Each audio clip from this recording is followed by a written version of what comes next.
नमस्कार मित्र, मी डॉक्टर दीपक कोल्हापूर आणि तुम्ही पाहत आहात तुम्हा सर्वांचा आवडता चॅनल ज्याचं नाव आहे व्हिजन होमिओपॅथी. तर मित्रांनो, मी ऑब्झर्व केलं असेल तुमचं लहान मूल एखाद्या ठराविक दिवसांमध्ये जास्त आजारी पडतं, एका ठराविक पिरियडमध्ये ते जास्त चिडचिड करतं किंवा तुमच्या घरातला पण एखादा कोणता व्यक्ती एखाद्या ठराविक पिरियडमध्येच आजारी पडतं सारखं. 15 दिवस झाले पुन्हा आजारी आहे किंवा एका महिन्याने आजारी पडतं. एक ठराविक ड्युरेशनच्या गॅपने आजारी पडतं. असं ऑब्झर्व केलात का? नक्कीच तुमच्यापैकी 80% लोकांचं म्हणणं असेल हो. तसं का होतं? तुमच्यातलं कोणी ऑब्झर्व केलात का की ते ठराविक दिवस कोणते असतात? कोणत्या दिवशी यांना त्रास होतो? मी दिवसाचे वार नाही म्हणत आहे किंवा तारखा नाही म्हणत आहे. त्यात काही अशा भौगोलिक कंडिशन्स असतात, हवामानाच्या कंडिशन्स असतात, तर त्यानुसार हे चेंजेस होत असतात. तुम्हाला विस्तृतपणे सांगायला गेल्यास तुम्हा सर्वांना माहिती आहे, शाळेत तुम्ही सर्वजण शिकलात की आपली पृथ्वी ही सूर्याभोवती फिरते. त्यानुसार सर्व जे ऋतुचक्र आहे ते फिरतं. उन्हाळा, पावसाळा, हिवाळा 3 ऋतू येतात. आपल्याला माहिती आहे 3 ऋतूंमध्ये वेगवेगळ्या कंडिशन्स असतात. त्यानुसार त्या-त्या त्या-त्या ऋतूंमध्ये त्या-त्या कंप्लेंट्स जास्त असतात. ते एक झालंच. पण ह्याच्याही पलीकडे जाऊन अजून काही गोष्टी असतात की ज्या फ्रिक्वेन्सली बघायला मिळतात. तो उन्हाळा असून दे, पावसाळा असून दे किंवा हिवाळा असून दे. दर महिन्याला किंवा दर 15 दिवसांनी ठराविक कंप्लेंट्स किंवा एका महिन्याने एक कंप्लेंटची सिव्हिरिटी वाढते एकाच ठराविक टाइमला. एखाद्या पेशंटला समजा अस्थमा आहे, पण त्या पेशंटला एका ठराविक दिवसाला अस्थमाचा ट्रिगर येतो किंवा जास्त त्रास होतो. तसं का होतं? तुम्ही विचार केलात का कधी? ह्याचा सर्वाचा आपल्या जे प्लॅनेटची आपली कंडिशन्स आहेत त्याच्याशी खूप खूप सारा गहिरा संबंध आहे. आपला स्वभाव, आपले बिहेवियर, आपली ठेवण ह्या गोष्टी ठरलेल्या असतात. त्या ठरण्यामागे काहीतरी गोष्टी असतात. आपला स्वभाव कसा ठरतो? माइंडची जी दशा असतात की आनंद होणं, चिडचिड होणं, रडू येणं, ह्या वेळेनुसार बदलत असतं. मी म्हणतोय सारखा महिन्यानी किंवा 15 दिवसांनी.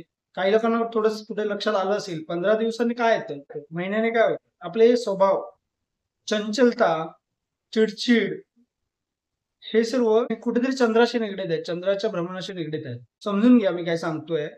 समजलं नाही तर व्हिडिओ पुन्हा पुन्हा बघा. सुरुवात काय होते तर फुल मून आणि नो मून. फुल मून म्हणजेच पौर्णिमा आणि नो मून म्हणजे अमावास्या. नो मून म्हणजे त्या ठराविक भागात चंद्र दिसत नाही. तिथे अमावास्या मानली जाते. म्हणजे फुल मून म्हणजे पूर्ण चंद्र दिसतो. पण आपल्याला माहिती आहे 15 दिवसांनी चंद्र कलेकलेने वाढतो. पूर्ण चंद्र जेव्हा एखाद्या ठिकाणी दिसायला लागतो तेव्हा ठिकाणी त्या दिवशी पौर्णिमा असते. तिथून तो परत त्याचं कलेकलेने कमी कमी होत जातो आणि तो दिसेनासा होतो.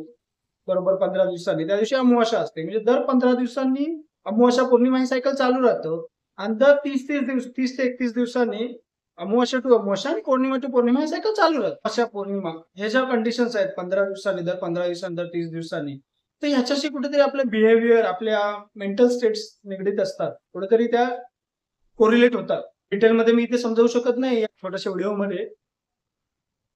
पण ह्या कुठेतरी रिलेटेड असतात. मोस्टली पौर्णिमेच्या दिवशी कंप्लेंट्स वाढतात. काही लोकांमध्ये याच्या उलट सुद्धा होतं. अमावास्येच्या दिवशी कंप्लेंट्स वाढतात. पौर्णिमेच्या दिवशी एकदम रिलॅक्स असतो तो पर्सन. ते पर्सन टू पर्सन व्हेरी होऊ शकतं. असंच नाहीये की सर्व पेशंटच्या अमावास्येलाच कंप्लेंट्स येतात. काही पर्सन्सला पौर्णिमेला सुद्धा कंप्लेंट्स येतात. म्हणजे पर्सन टू पर्सन व्हेरी करतं. मी काय भूतबाधा असं मी गोष्ट सांगत नाहीये. It's a science. प्लॅनेट्सच्या कंडिशन्सनुसार त्या त्या भागामध्ये ठराविक भौगोलिक कंडिशन निर्माण होतात. जशा की हीट, कोल्डनेस, डॅम्पनेस, मानसिक अस्वस्थता, मानसिक चिडचिड ही पण ठराविक टाइम मध्ये आपल्यामध्ये वाढलेली बघायला मिळते. सोपं एक्झाम्पल समजण्यासारखं सांगतो. जेव्हा तुम्ही मंदिरात जाता, मंदिरातून आल्यावर तुमची काय स्टेट असते? किंवा तुम्ही मंदिरात असता, जी 5-10 मिनिटं बसून असता, थोडा वेळ असता, तर मंदिरातली तुमची स्टेट आणि मंदिरातून आल्यावर पण काही काळ तुम्ही अगदी पॉझिटिव्ह वाईब्स मध्ये पूर्णपणे गुंतलेले असतात. पूर्ण पॉझिटिव्ह वाईब्स असतात. मनामध्ये काही विचार नसतात. शांत माइंड झालेलं असतं. किती तुम्ही टेन्शन मध्ये असलात, किती काय असलं, तिथे तुम्हाला शांतता मिळते. का? कारण मंदिरामध्ये सर्वजण काही ना काही मागायला येतात, पण कोणी निगेटिव्ह विचारांनी येत नाही. कुठलीच प्रकारची नकारात्मकता तिथे बघायला मिळत नाही. मागतोय ती गोष्ट आपल्याला मिळेल या सकारात्मकतेनेच लोक येतात. सकारात्मकता कुठेतरी पॉझिटिव्ह वाईब्स निर्माण करते आणि ही एनर्जीच जे आपलं पूर्ण जग चाललंय ते एनर्जीवर चाललंय. आपण जगतोय एनर्जी. आपण काय आहोत? आपण हाडामासाचे माणूस. एनर्जी. आत्मा म्हणजे काय? तर एनर्जी. हे शरीर आहे ते विघटनशील आहे, पण आत्मा अमर आहे. आत्मा म्हणजे काय? तर एनर्जी. एनर्जीचा आपल्याला फॉर्म्युला माहिती असेल की एनर्जी एका फॉर्म मधून दुसऱ्या फॉर्म मध्ये ट्रान्सफर होऊ शकते. ती कधी निर्माण केली जाऊ शकत नाही, ती कधी नष्ट होऊ शकत नाही. एनर्जीला त्याचं कमी जास्त प्रमाणात त्याचं इंटेन्सिटी कधी वाढू शकते, कधी कमी होऊ शकते. त्या त्या प्लॅनेटच्या कंडिशन्सवर तेव्हा तेव्हा डिपेंड असते. आता मी त्या ऍस्ट्रोशी कोरिलेट नाही करणार कारण तेवढा वेळ नाहीये, पण आपला एखाद्या समजा फॉर एक्झाम्पल एक छोटस एक्झाम्पल सांगतो की एखाद्या मुलाचा जन्माचा टायमिंग असेल, वेळ असेल, त्यानुसार तेव्हा जी प्लॅनेटची कंडिशन्स आहेत त्यानुसार त्याला एका ठराविक वेळेला त्रास होणं किंवा एखाद्या ठराविक वेळेला त्याच्या कंप्लेंटची इंटेन्सिटी वाढणं हे हे होतं. ह्या गोष्टी घडतात. फुल मून आणि नो मून हा कन्सेप्ट होमिओपॅथीमध्ये नवीन नाहीये.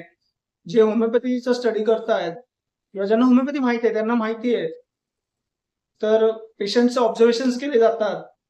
पेशंट्सला कोणत्या काळामध्ये कंप्लेंट्स वाढतात त्यांचे किंवा कोणत्या काळामध्ये कंप्लेंट्स येतात. काही असे पण पेशंट्स बघितले जातात, म्हणजे 20% पेशंट्स मी सुद्धा माझ्या प्रॅक्टिसमध्ये बघितले की त्यांना त्याच दिवसांना फक्त त्रास होतो. बाकी पूर्ण महिना एकदम व्यवस्थित. त्यांना फक्त अमावास्येच्या दिवशी त्रास होतो, पौर्णिमेच्या दिवशी त्रास होतो. तर त्या दिवशी मला काहीतरी मी घराच्या बाहेर सुद्धा पडणार नाही, इतके घाबरतात ते लोक. तो एक दिवस निघून गेला, ती एक रात्र निघून गेली की मग एन्जॉय. यासाठी काय करावं? ते खूप त्रस्त झालेले असतात. रोज कंप्लेंट्स नसल्या तरी अचानक अशा येणाऱ्या कंप्लेंट्स आणि अचानक होणारी मनाची स्थिती ह्याला सामोरं जायला खूप कठीण जातं. त्यासाठी तुमच्यासाठी एकच उपाय आहे, ती म्हणजे होमिओपॅथी. बाकी पॅथींमध्ये त्यासाठी कितीपत उपचार आहेत आणि कितपत त्यावर क्युअर मिळतोय हे मी तुम्हाला नाही सांगू शकत. आणि बाकी पॅथीबद्दल बोलणं सुद्धा इथे चुकीचं ठरेल. होमिओपॅथीमध्ये या गोष्टींचा नक्कीच विचार केला जातो. फुल मून आणि नो मून अगदी लहान मुलांपासून. लहान मुलांमध्ये या गोष्टी जास्त बघायला मिळतात. तुम्ही ऐकलं असेल लहानपणी मूल जास्त रडतंय तर त्याची नजर काढली जायची, अमावास्या दिवशी त्याची नजर काढा. दिवशी ते का रडतंय, का जास्त इरिटेट झालंय हे फाइंड आउट करायला हवं ना. तेव्हा ते त्याच दिवशी रडतं, तर त्याला त्यानुसार मेडिसिन द्यायला पाहिजे. फुल मूनला एखाद्या पेशंटच्या स्किन कंप्लेंट्स वाढते, स्किन कंडिशन मध्ये इंटेन्सिटी वाढते, स्किन कंप्लेंट्स इरिटेशन इचिंग जास्त वाढतंय. एखादा अस्थमाचा पेशंट आहे, त्याला अस्थमॅटिक अटॅक पौर्णिमेच्याच रात्री येतो. काय येतो काय येतो ह्याचं उत्तर डिस्क्रिप्टिव्हली तर इथे मी देऊ शकत नाही, पण तो ज्या टायमिंगला येतो आणि जसं त्याचे कंप्लेंट्स अराईज होतात जसे त्याचे कंप्लेंट्स इंटेन्सिटी वाढते आणि जशी इंटेन्सिटी कमी होते तो राईज अँड फॉल याचा स्टडी करून आम्ही होमिओपॅथीनुसार मेडिसिन त्याला देऊ शकतो आणि होमिओपॅथीने त्या पेशंटला क्युअर देऊ शकतो. हे मी इथे ठामपणे सांगू शकतो. त्यामुळेच हा मुद्दा आज व्हिडिओमध्ये बोलण्याचा कारण की असे पेशंट तुम्हाला जागोजाग भेटतील, त्यांचे मित्र आपटेस्ट नको अगदी कंटाळलेले असतात. काय करावं या पेशंटचं? ते या बरा असतो, पण जेव्हा याचे कंप्लेंट चालू होतात तेव्हा म्हणजे त्याच्या बाजूलाच बसून राहावं लागतं. बाकी घरातली काही सगळी त्याची आई सांगते की घरातली सर्व कामं सोडून मला त्याच्यासोबत भोवती बसावं लागतं. यासाठी एकमेवच खात्रीशीर इलाज म्हणजे होमिओपॅथी. हो, व्हिजन होमिओपॅथी मध्ये सुद्धा नो मून आणि फुल मून कंप्लेंटसाठी रेमेडी आणि उपचार नक्कीच दिले जातात. व्हिजन होमिओपॅथीमध्ये काउन्सिलिंग खूप चांगल्या प्रकारे केलं जातं. पेशंटला त्यांच्यासाठी प्रत्येक पेशंटसाठी त्यांना डिझायर्ड वेळ दिला जातो. त्यामुळे तुम्ही नक्कीच व्हिजन होमिओपॅथीशी कन्सल्ट करू शकता. हेल्थ आणि होमिओपॅथी रिलेटेड काही तुम्हाला शंका चॅट बॉक्स मध्ये विचारू शकता. तुमच्या शंकांचं नक्कीच निरसन केलं जाईल. लवकरच पुन्हा एकदा भेटू नव्या विषयासोबत, नव्या हेल्थ टिप्स सोबत. तोपर्यंत बी हेल्दी, बी पॉझिटिव्ह. धन्यवाद.